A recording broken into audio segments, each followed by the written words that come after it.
you're better than the other three candidates? Well, look, all the candidates are great. Every single one of them is not only a colleague, but a friend. And I know I'm doing myself probably a disservice by saying that I admire them all and like them all. But I am the only one who has run a great office of state.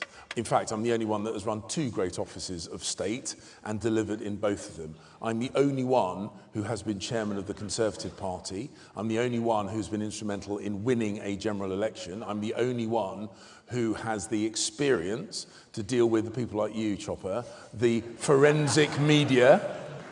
And I know that I'm going to be the best advocate for this party, the best spokesman for this party, and the best leader not only of this party, but of this country.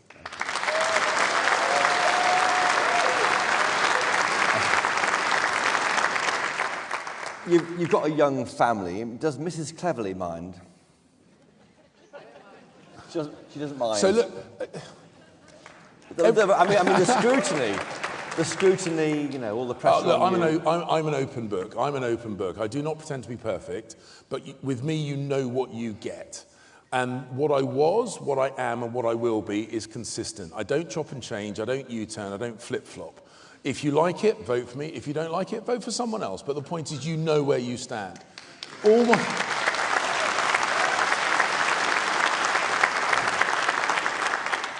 All my big decisions, I bounce off of really capable people.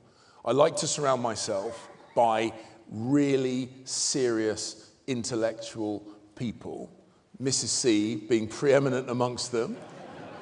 And so when I make a decision, I make sure I make it right, and I make it right the first time. And you do that by getting good people around you, listening to their advice, not always agreeing, but always listening, and then deploying. That's what I did when I decided to run for leader. I'm very pleased that my campaign team has attracted some of the most talented people in the Conservative Party. And when I'm leader, that is what I'll do in opposition. And when I'm Prime Minister, that is what I'll do in government. That's how we bring the party together. That's how we deliver for the British people.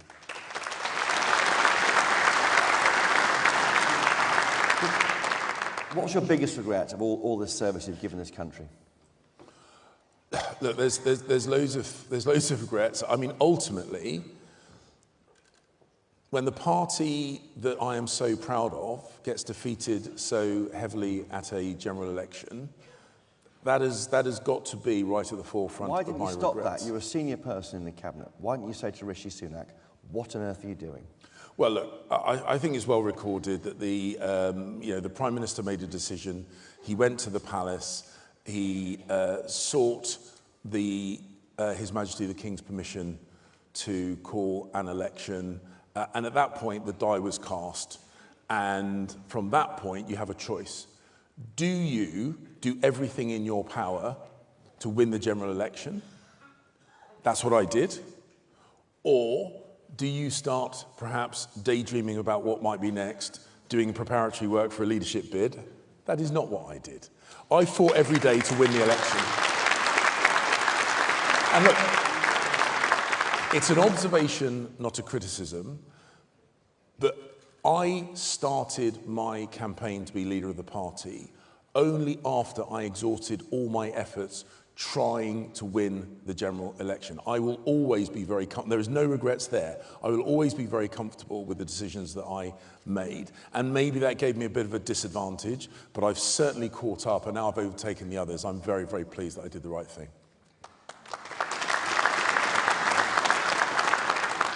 So did some of your colleagues in this race start campaigning before the election was lost?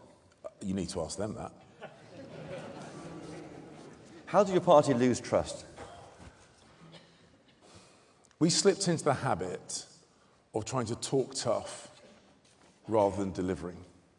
And the big lesson that I take from this general election is that as a party and then as a government, we should promise less but deliver on all our promises.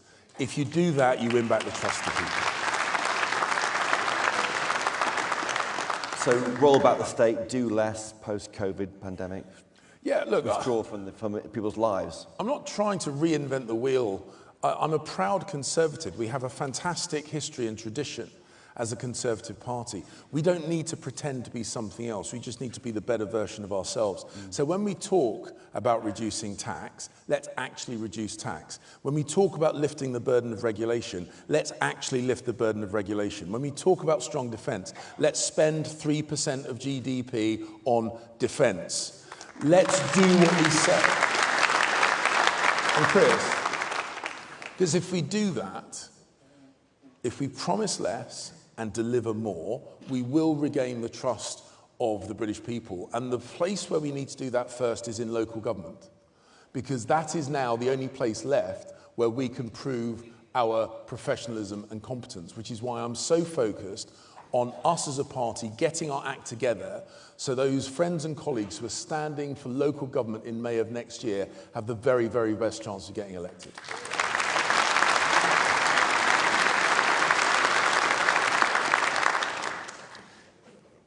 So on illegal migration, we've had Robert Jenrick just left the stage. He resigned over the plan. You stayed put. Why is that? Because I wanted to deliver. I don't run away from problems. I deal with problems.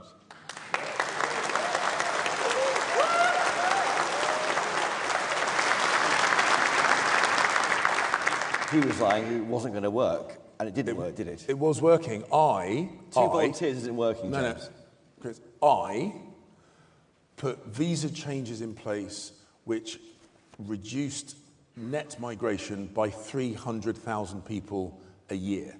I had a plan to make sure that Rwanda worked as a deterrent. And if you will indulge me, this is a bit of detail, but it is important. The Supreme Court, not the ECHR, the UK Supreme Court's argument was that Rwanda was an inherently dangerous place for asylum seekers. So I was sending a small number of asylum seekers to Rwanda so that when the legal challenge came, and it was inevitably going to come, and the Supreme Court once again said Rwanda was inherently unsafe for asylum seekers, I could say, well, that's interesting. Let me introduce you to some asylum seekers who are currently in Rwanda, who are happy and being looked after and being educated and getting medical facilities and given a new and better life. So, explain to me again, Supreme Court judges, why these people, which you claim cannot exist, are there and happy and in Rwanda. Because the last time I checked, opinions of High Court judges don't count for as much as actual facts on the ground. And I was creating those facts, and it would have worked.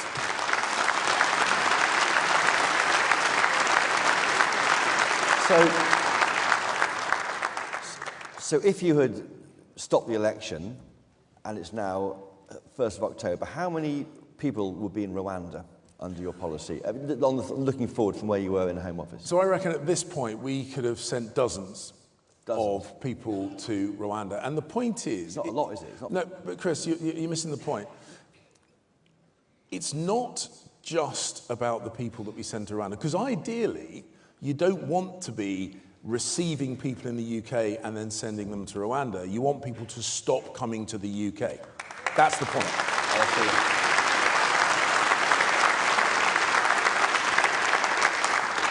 And as evidence of how this works, the deal that we had with Albania, the deal that I spoke to Edi Rama, the Prime Minister of Albania, about when I was Foreign Secretary, we didn't need to send very many Albanians back to Albania before the message cut through.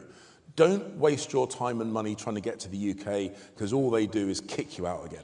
That's what cut Albanian arrivals by 90%, 90%, and that's what would have happened once we got Rwanda up and running.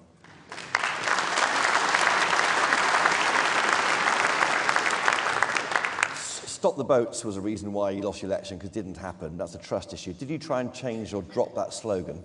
Well, look, I inherited that slogan, and the desire that underpinned that slogan was absolutely right. The desire was to stop the boats. That was my plan. And the way I was going about it was to break the business model of the people smugglers, because they are criminal business people. If they can't make money, they won't do it. But look, I get it. Break the business model of the evil people smuggling gangs is not quite as punchy as stop the boats. you know? But that's how it would have worked. That's what we were working on. We were pushing up the price of things like outboard motors, those rubber dinghies. We were arresting them, incarcerating them. We were interrupting their supply of illicit finance. We were making it much more expensive. Rwanda would have depressed demand. That's how you break the business model. That is how you stop the boats and give them more time. That's what I would have continued to work on.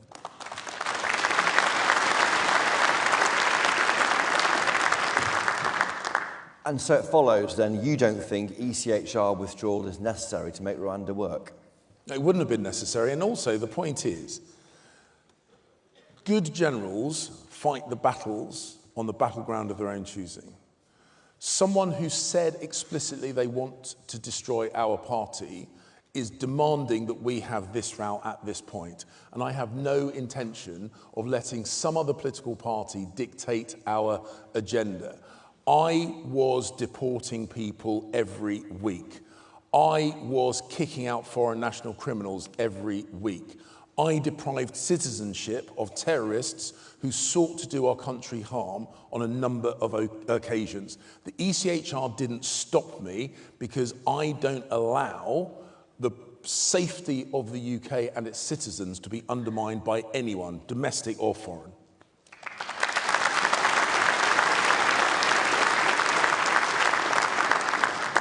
Do you think Labour want you to try and pull out the ECHR at the next election? Labour would want us to have this row because they know having a row when we should be coming together is counterproductive. One of your rivals has said that the special forces are killing terrorists rather than capturing them to avoid the ECHR. Is that right or wrong? Well, look, whoever said that needs to justify their words. I've never accused the British Armed Forces of murdering anybody. No. And if you're going to make that accusation, you need to back it up. Yeah.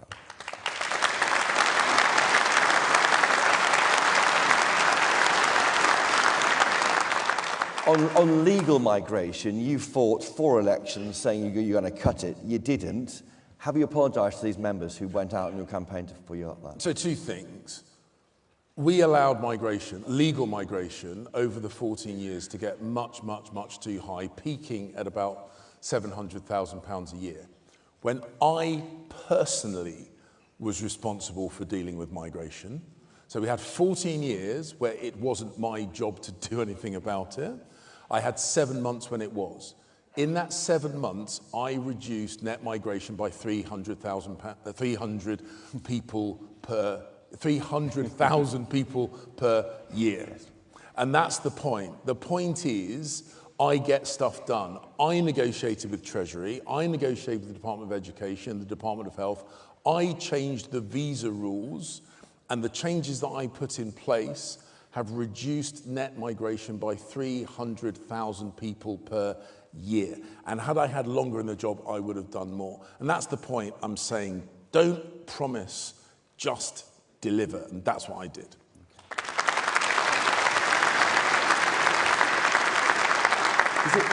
Is it racist to be worried about immigration? No, God, no, not at all.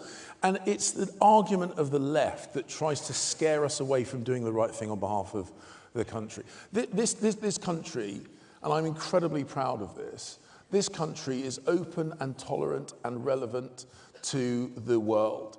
I look across our party, I look in this auditorium, we have people whose families come from all different parts of the world. I'm the child of migrant families. Oh, actually, on both sides of my family. My mum came here from Sierra Leone in West Africa in 1966.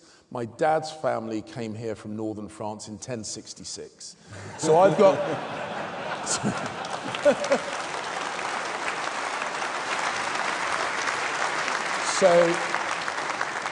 So I've got migrant stock on both sides of my family tree.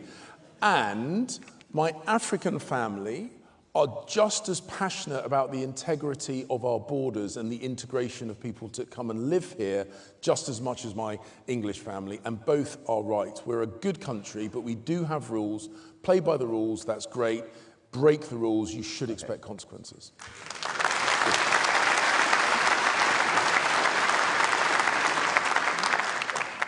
Moving on to tax, are you happy with record tax levels under your government? No, look, of course not. Of course not. And this is one of the things that cost us dearly at the general election.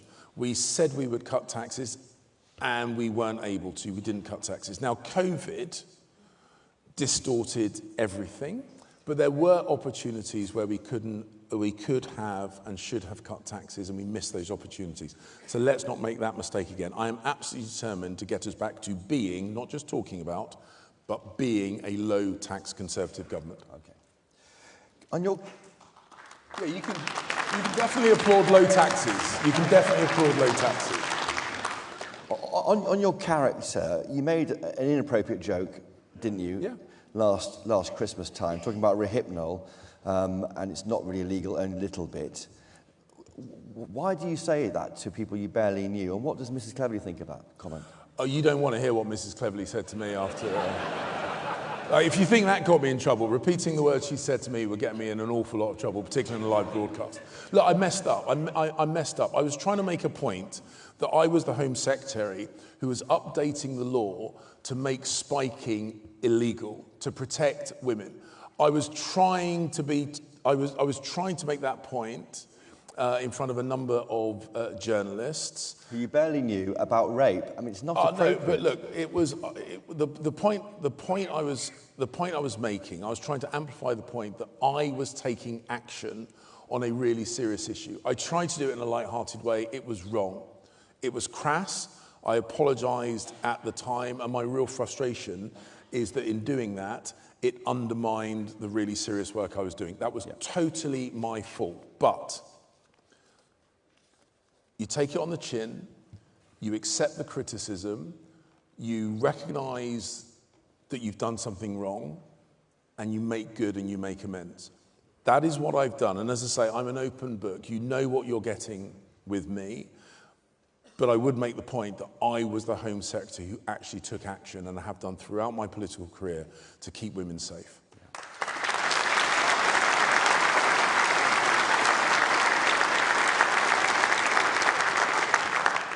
So looking forward, how do you beat Labour? Do you go after the Lib Dem vote or the Reform vote? So we've got to recognise that we lost votes to Reform and the Lib Dems, and a whole load of Conservatives stayed at home. And if we want to win, we have to win back voters from Reform and the Lib Dems and those that stay at home. I think about half a dozen people across the country went directly to Labour, but not very many.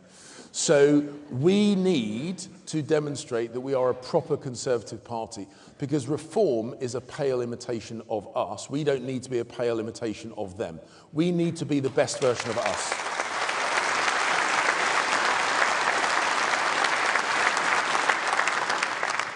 Nigel Farage, is he a Tory? Will you allow him in if he stops? He's not a Tory. He's not a Tory. He never claims to be a Tory. He said he hates the Tories. He wants to destroy our party. He is not one of us. This is my family. This is my clan. These are the people I serve.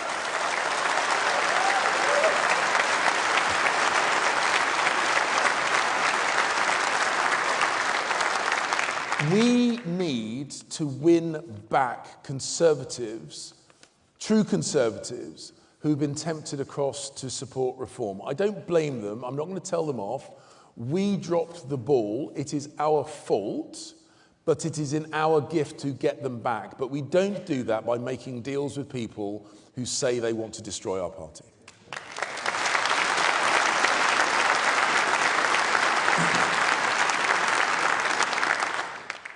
You used to be a Deputy Mayor of London. What job would you give Boris Johnson in your new team? Well, I don't know what job he might want. He's a great Conservative. He's a good friend, a fantastic communicator. He was Mayor of London. He won in London, and we need to get back in the habit of doing that for a start.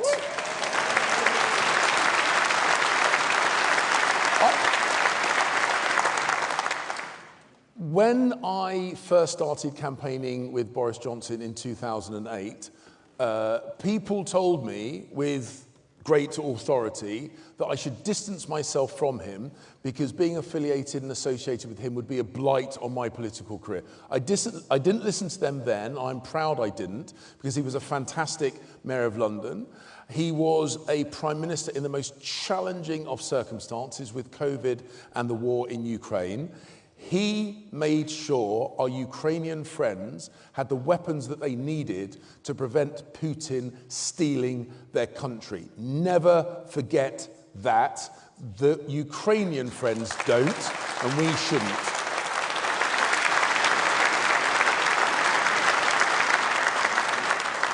Make him chairman? Make him chairman? Well, look, I will talk to him at his book launch. I think we've got the invitation to his book launch. I'll talk to him at his book launch. I'll see whether he wants to help get the Conservative Party back into government. I'm quite sure if I'm leader, we're long-standing friends, long-standing colleagues. Maybe I persuade him to do us a favour. Okay. You don't want an elected chairman. You're against that idea, are you? There's been the idea of that is to give these individuals a voice at the top table. So I will not I will not go down the route of an elected chairman, because your voice at the top table will be me. That's the point. The NHS, how did you get it to work properly, given you failed over the past 14 years? Well, the NHS, my mother worked as a midwife in the NHS her whole life. My sons were born in an NHS hospital, same hospital I was born in. Actually, the NHS has like saved Susie's life. The NHS is fantastic, but because I love it so much, I want to make sure it survives into the future and is sustainable. That means we've got to shift the focus and the money towards early diagnosis, screening and prevention, rather than keep ill people alive for longer. That does mean reform. It must always be free at the point of use and based on clinical need, because that is the promise to the British people. But beyond that, we need to be thoughtful, we need to be imaginative, we need to make sure it works, because freezing it in amber and not letting it evolve and improve will actually kill the NHS, and none of us should ever want that to happen.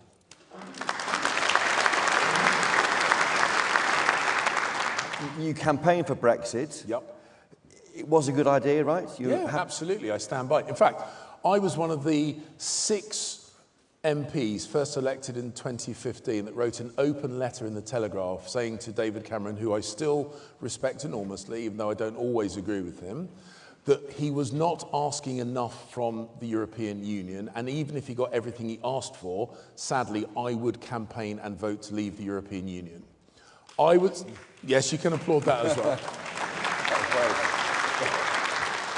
And it's, of course, now very fashionable for everyone to be a Brexiteer, but I was doing it before it was cool.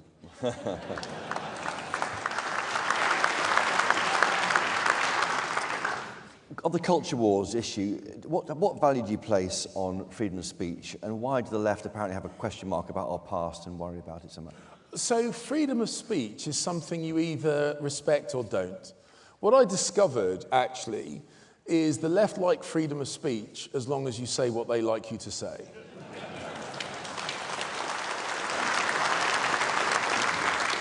And freedom of speech means nothing if you're not willing to listen to dissenting voices or people that disagree with you. I think it's because they're fragile. I think it's because they know their arguments don't stack up to scrutiny. That's why freedom of speech is really, really important, because if your ideas are not robust enough to stand up to criticism, they are not robust enough to stand up to reality. We lose freedom of speech, we lose everything that our country is built upon, and I will never let that happen.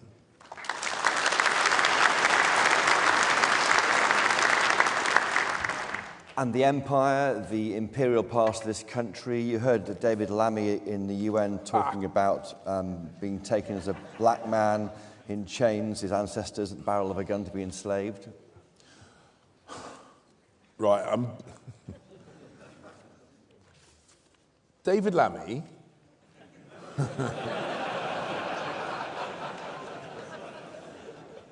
David Lammy went to the UN Security Council for a debate about the plight of Ukraine and Ukrainians who are being brutalized by the Russian oppressors and invaders as we speak. And somehow he made it about him.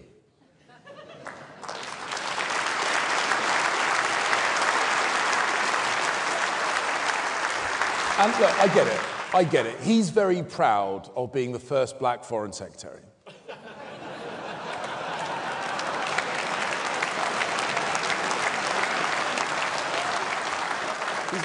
He's making a point about in slavery. He's No, making trying a to point draw- about David He was Lammy. shouting at the Russian representative. He was making a point about. So I went to the UN Security Council. I was at the NATO-Russia Council before Russia invaded Ukraine. I was at the UN Security Council. I spoke at the UN General Assembly. I have criticised the Russian regime to their face. I've called out the Russian Foreign Secretary to his face. He stormed out. I have confronted tyrants and their representatives, and at no point did I feel the need to talk about me. That's not what the job is about. Okay.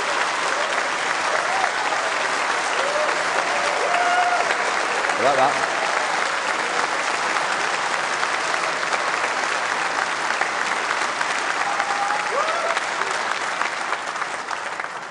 So very, very quick policy questions. Will you restore hereditary peers to the House of Lords when they're axed by Labour?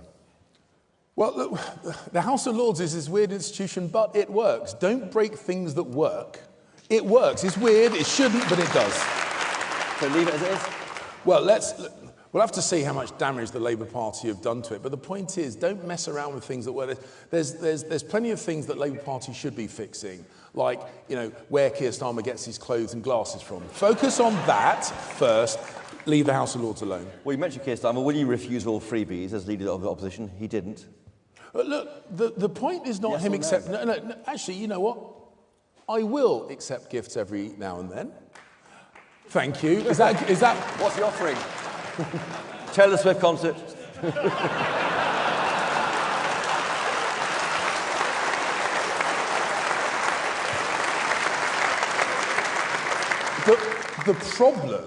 The problem is not the accepting of gifts, particularly if those gifts are properly declared. The problem is the stench of hypocrisy, because whilst he was accepting those gifts, he was attacking us for accepting gifts.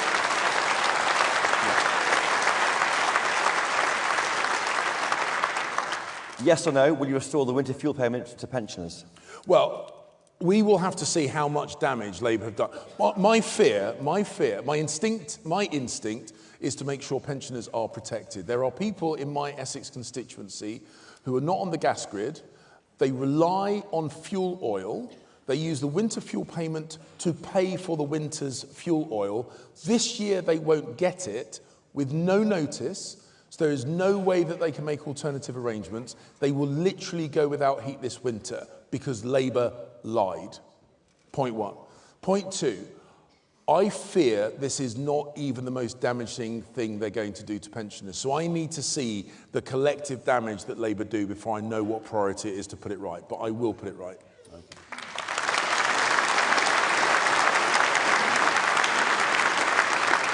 Will you scrap Labour's ban on grammar schools? Yes, absolutely. Okay. Absolutely. But you didn't in 14 years of being in power, did you? So I don't know why that was. So Graham Brady had a conservative conservative friends of grammar school. I went to a private school, which used to be a grammar school. My uncles went to the school I went to for free as grammar school boys. But by the time I was old enough to go to school, it was a fee-paying school. And because my parents could only afford one set of school fees, I am an only child. Genuinely, that's the sacrifice. That's the sacrifice my parents made to pay for my education. Families should not have to decide family planning based on the cost of educating their children if their children are talented, bright and hardworking. Grammar schools liberate, and we should support liberation.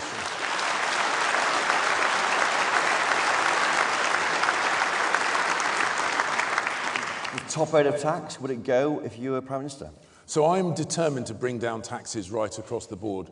And I've already said no one should have to pay more than 50% of any pound that they earn. So short answer, yes. Long answer is I am going to look to bring taxes down in as many different places as possible.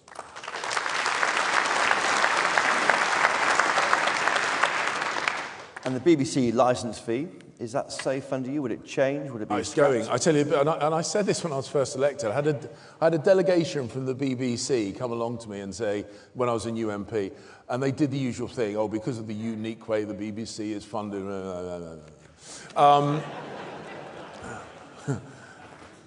And I said to them at the time, this is back in 2015, I said, if I were you, at the next renegotiation of the licence fee, I would start your planning to be a subscription service. You have a back catalogue of some of the best television in the world. If Disney and Netflix can make money on the subscription model, the BBC should. Because the bottom line is, in the era of streaming services, the tax to watch television is an unsustainable business model.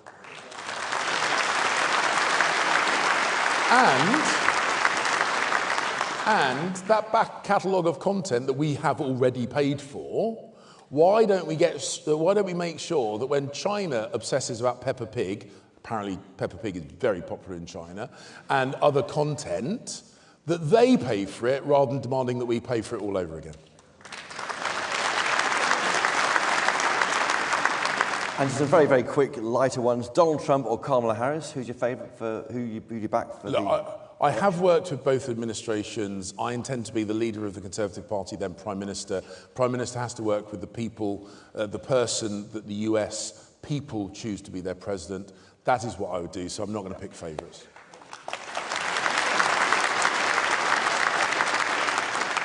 Strictly Come Dancing or I'm a Celebrity, Get Me Out of Here? Mrs. C has banned me from Strictly. So I'm going to have to eat kangaroos' testicles.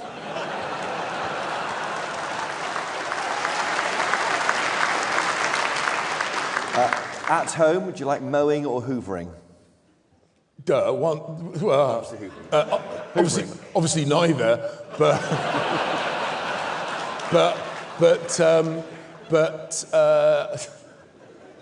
I know this is a bit of a silly one. I call it vacuum in the garden. So mowing the lawn. Mowing the lawn. Boris Johnson or David Cameron? Depends who's paying. So if either of them are going to pay, I'll have a drink with whoever goes to the bar first. Okay.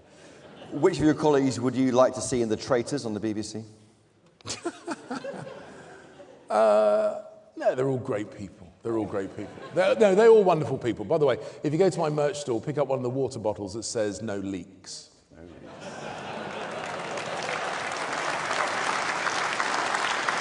And just for me, a new Royal Yacht Britannia, yes or no? Yes. Good, yes, you. Soft power is fantastic. That's it. I've seen it in action. I've seen it in action. Now, we've got some questions here from members submitted in the hall and also online. John from Bromsgrove asks, as leader of the opposition, briefly, what are your top 5 goals your first 100 days? So, first of all, appoint a shadow cabinet from right across the political party. No factions, no cliques, no favourites, no little boys' clubs. Point 1.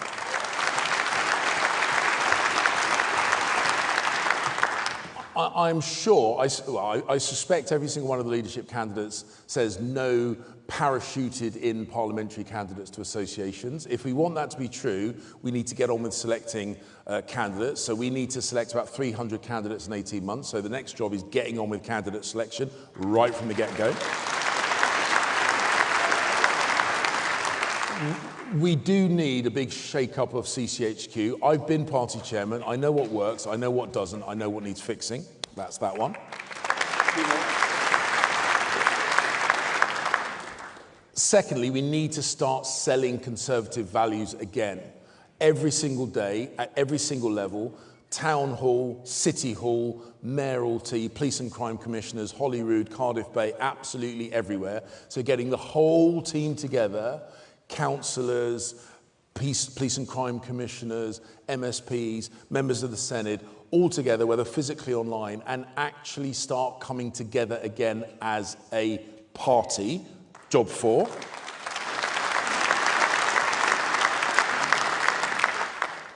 And then job 5, stick the boot into Labour.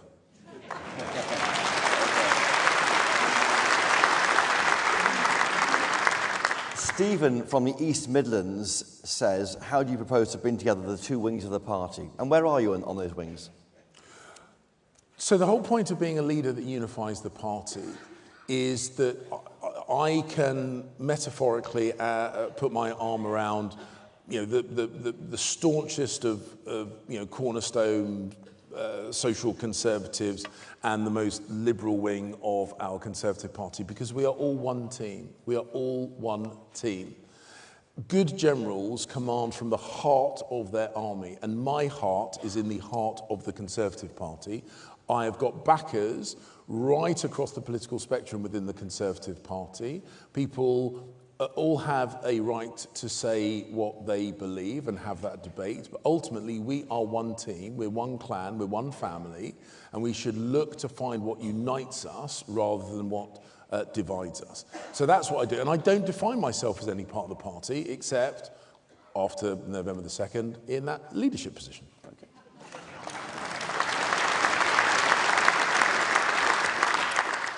Stephen from Bristol says, Labour's budget, October 30th, is a big deal. If you were leader, how would you respond to it?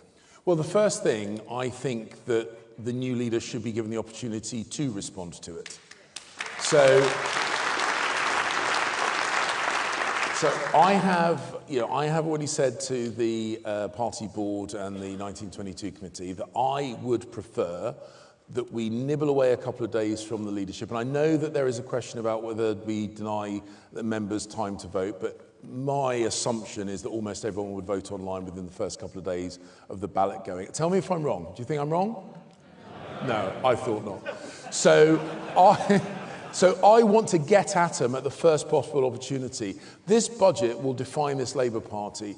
If we hit them hard, where it hurts, in their economic incompetence, that will be a good starting point for the new leader of the party. I want to get at him.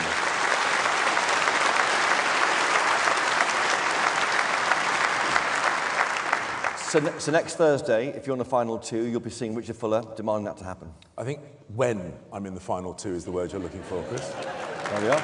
Okay, good. William from Edinburgh is concerned about NIMBYs. He says that this party relies on a lot of older people to vote for it, because if you saw the election, average age being a Tory is 64 years old now.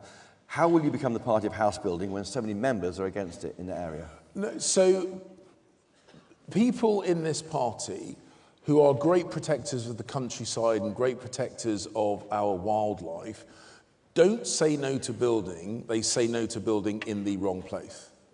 We can build. This is a fantastic city. Andy Street did a huge job, a really successful job getting homes built in this city, something that Labour completely failed to do in London.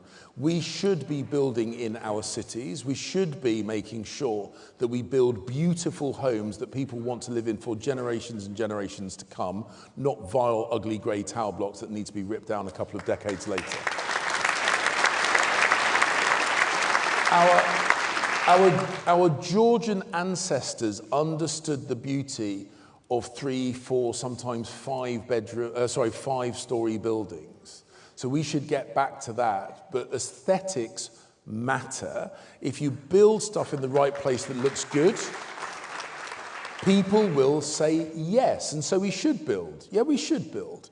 But let's build beautiful. Let's build in the right place, and let's build now.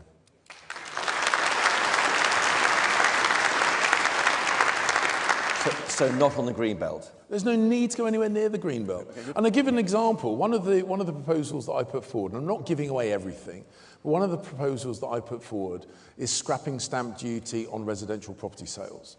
The reason for that, so the house I grew up in, our next door neighbours, their children moved out 35 years ago. And there are now an empty nester couple living in a 4, possibly even 5-bedroom detached family house. For 35 years, there are 4 unused bedrooms in that house. And they are locked into it because of the cost of stamp duty.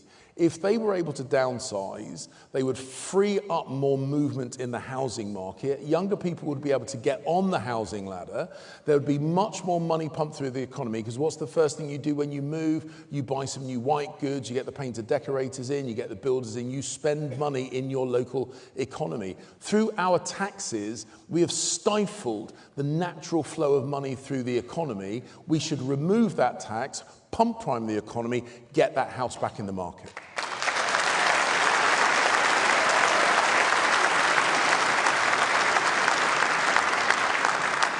So remove the tax, scrap stamp duty. Yeah, yeah. Good. VAT on private schools, will you axe that? Yes, yes. Thank you. Next one. Sorry. So, yes, because a tax on aspiration and hard work is perverse, and I'm opposed to it at every level. Okay.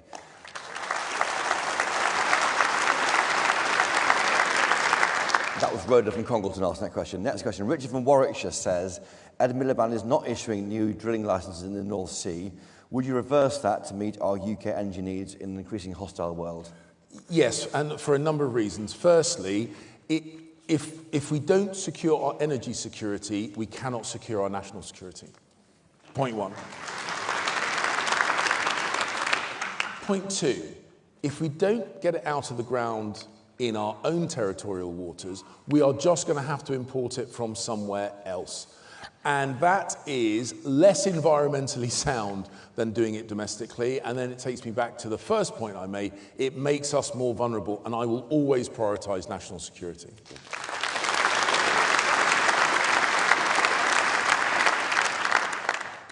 Ishfaq from Peterborough says that the words of a leader, that be you, can unite or divide this country. As a British-born Muslim, he's fed up of being made to feel like the other.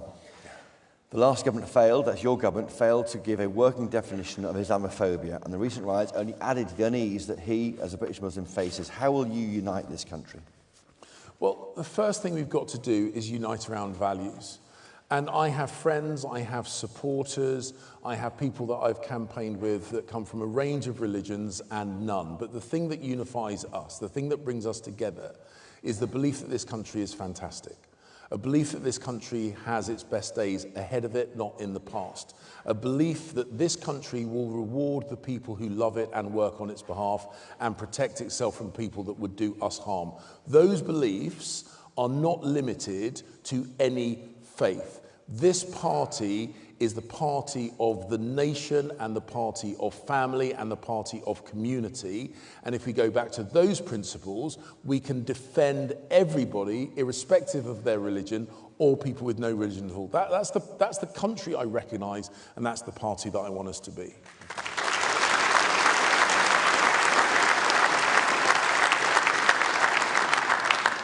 Does your party have an Islamophobia problem? Well, I was discussing this with my former Muslim Chancellor friend Sajid Javid. Well, he might. But I hadn't finished yet. I then went on to discuss it with the former chairman of the Conservative Party, Nadeem Sahawi. I haven't finished yet. But you get my point. The point is this party promotes on merit, irrespective of your colour, irrespective of your gender, irrespective of your age, and I'm incredibly proud of that.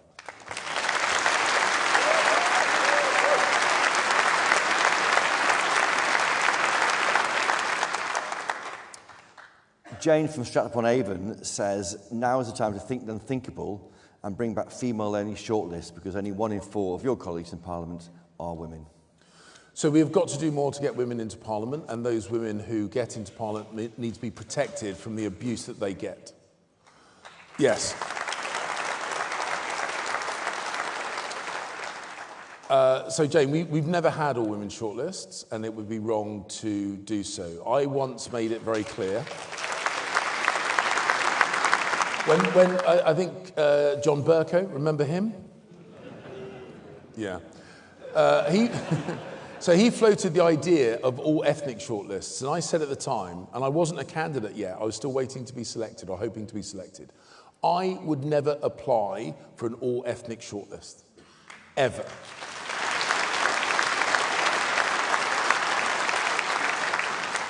And the reason the Labour Party have all women shortlists can only be because of one thing. It's because it is a deeply misogynistic political party.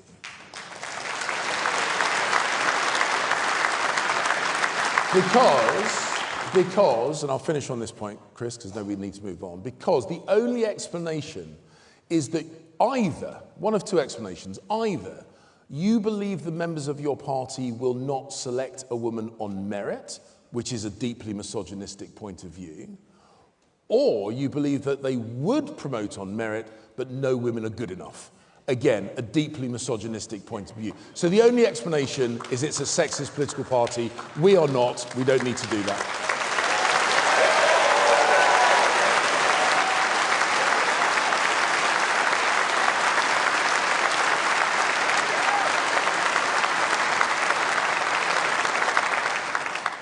Sam from Yorkshire wants to ask about complex moral issues, particularly the likely vote on assisted suicide. Where do you stand on that? And also on abortion, would you change those laws? So the situation on assisted dying and abortion are separate, and I'll explain both. So on assisted dying, if you want to know where I stand now, look at what I did last time we had a vote on this. I voted against assisted dying, not because I'm religious, because I'm not. It's not a religious point of view, but I know that it is the thin end of the wedge. And I know that people have seen loved ones suffer, and of course it is natural to want to ease their suffering.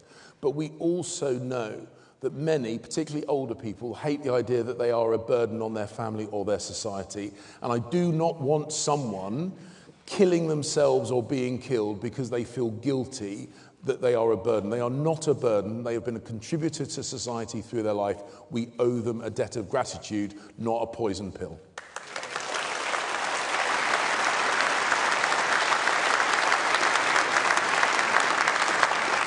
And with regard to abortion, I think the situation that we have works. My view is that abortion, and I know this is not original, I don't pretend it's original at all. Abortion should be legal, safe, and rare.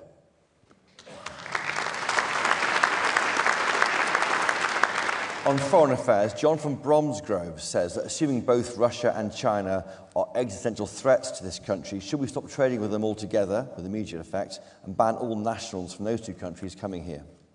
Well, I have been Foreign Secretary, and you need to recognise that in circumstances like this, there are really challenging, complicated and nuanced arguments. Russia, however, is a brutalizing, invading state, and we have, through the sanctions, many of which I introduced as Foreign Secretary, withdrawn our trade from Russia, and we are seeking to isolate them economically. I'm very proud that we're doing that. China is a more complicated case. So we do trade with China, as does every other country in the world, including some of our closest allies, the United States of America, Australia, New Zealand, and others. But when I went to Beijing, I sat down with the Chinese foreign minister, I looked him in the eye, and I made it absolutely clear that Chinese molestation of Chinese nationals here in the UK was unacceptable and must not stop.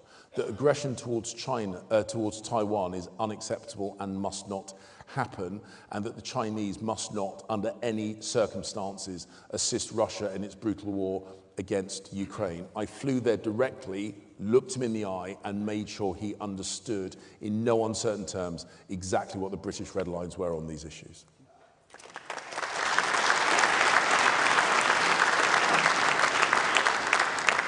On Brexit, Gordon from London says all four of the candidates, including you, voted for Theresa May's disastrous deal, in his words. Why should members who voted for Brexit believe you'll pursue and defend their sovereignty? Well, as I say, I voted and campaigned for Brexit right from the get-go. I was told that I was ending my political career for doing what I believed to be right. I make no apology for that at all. But I wanted to make sure that Brexit worked. I'm a unionist to my bootstraps, and I wanted to make sure that our friends and colleagues in Northern Ireland, which is just as much a part of the United Kingdom as Braintree in North Essex is, were not disadvantaged in any way at all. And that's, look, it was about breaking an impasse. It was about moving on. It was about looking forward, not backwards. But ultimately, if you want to know my contribution to getting Brexit done, I was the party chairman that worked with Boris Johnson to get an 80-seat majority in 2019, to get Boris in as Prime Minister and to get Brexit done.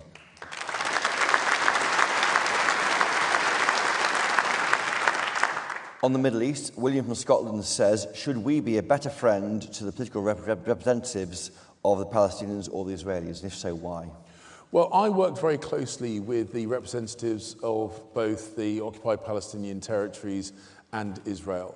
I have excellent working relationships with the leadership in Egypt, the leadership in Lebanon, not Hezbollah, but the leadership in Lebanon, the leadership in Jordan, and the leadership of the Gulf countries. It is an incredibly difficult, challenging, and complicated part of the world on some levels, but on other levels, it is really straightforward and simple.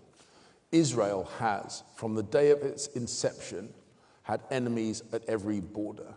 Originally state-based enemies, now Iranian-supported militia groups.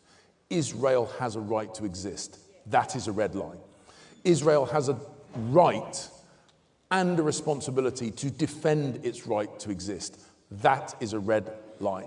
My support to Israel is long-standing. I am proud of it. I'm a friend of Israel. I said that directly to President Herzog when I went to see him in the days immediately after the October 7th atrocities. I stand by that fact. I'm proud of that fact.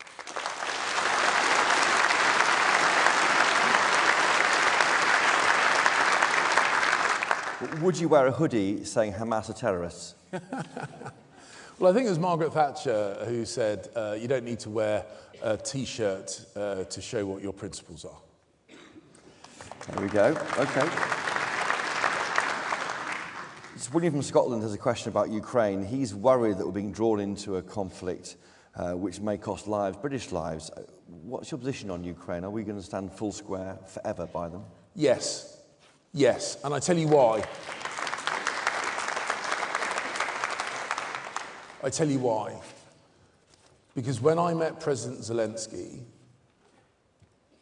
in Kyiv, in a building with no lights, buttressed by sandbags, in the depths of winter, whilst Russia was systematically targeting civilian infrastructure, including their power generation facilities, I looked him in the eye and I said, the British people will never abandon you, and I don't break promises.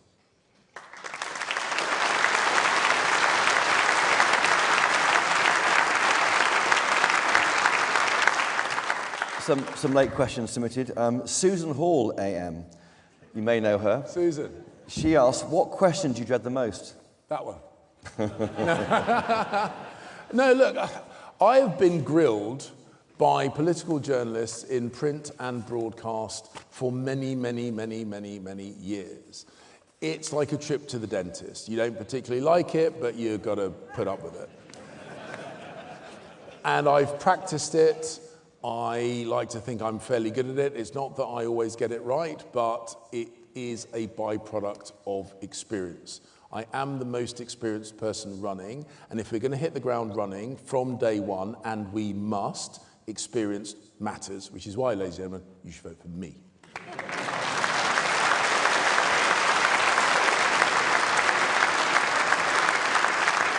Is that a dig at some straight-talking candidates you're up against? No. It's literally me saying I'm the best candidate. Okay, fine. Sally Stubbs from Warrington Leamington, she says that given the press will dig up everything if you become leader, do you have any skeletons in your cupboard you can fess up to now? No, I blurted out. I don't know why I keep making reference to this. I should try and bury it. But when I went on the John Pienaar show just after I was elected, I blurted out some truths, which are still there. You can Google it if you want. You can Google it if you want. But the point I've said is that I'm an open book. The James Cleverly that was is the James Cleverly now and is the James Cleverly that you will know in the future. Warts and all, you know what you're getting. I'm not going to flip-flop, chop or change. I am me. I know that I am best placed to get us out of opposition back into government. My life is an open book. Tom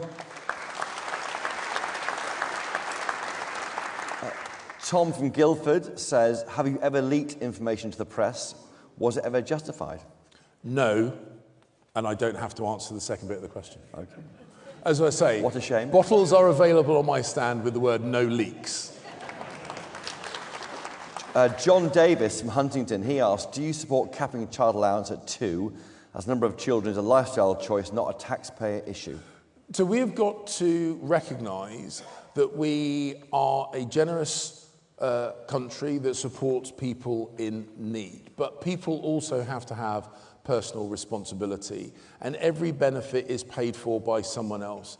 And there are plenty of hard-working families that do the right thing, get up early, help the kids go to school, work long hours, squirrel away every single penny. And I feel really uncomfortable stripping money from them by force to give to people who are not as disciplined as them. That is wrong, and it will not happen.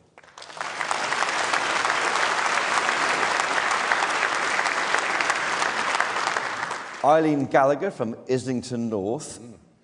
Yes, exactly. Do you think it's right that LGBT plus groups like Stonewall get unfettered access to schools and other government institutions? So I said yesterday in an interview, we've got to recognise that adults have a responsibility to children. Children are developing. It's the definition of what being a child is. And we need to make sure we help them develop. Now, I've got very, very, very good friends who are lesbian, who are gay, who are trans, and I am a freedom-loving, live and let live Tory. But we also have to recognise that that children deserve the support of parents. We shouldn't imply that charity groups are inherently seeking to do harm, because generally they are not. But we also need to make sure that we support children as they balance their thought, particularly as they go through puberty. I know it's not quite the question that was asked. I am a little bit uncomfortable, perhaps, where there are permanent, life-changing decisions that are made by children going through puberty. I'm naturally uncomfortable with that. But we should be balanced. We should be thoughtful. We should take our responsibility to children seriously, but we also shouldn't vilify minority groups. And I know that is a little bit more of a nuanced and balanced answer that some might desire, but it happens to be what I believe.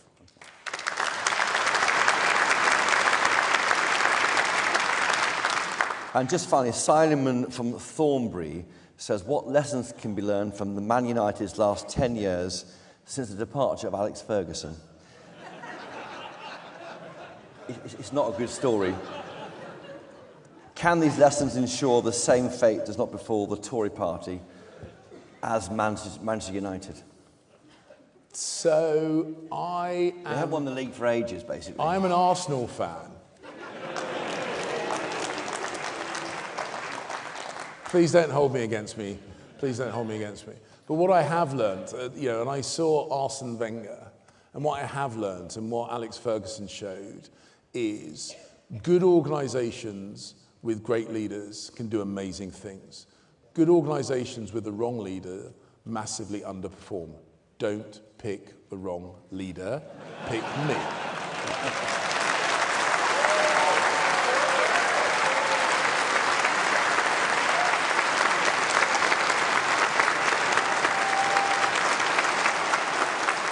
Okay.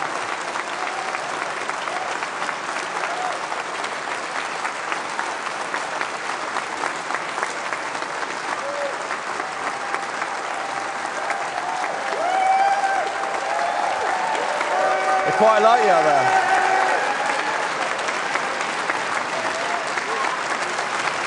Okay.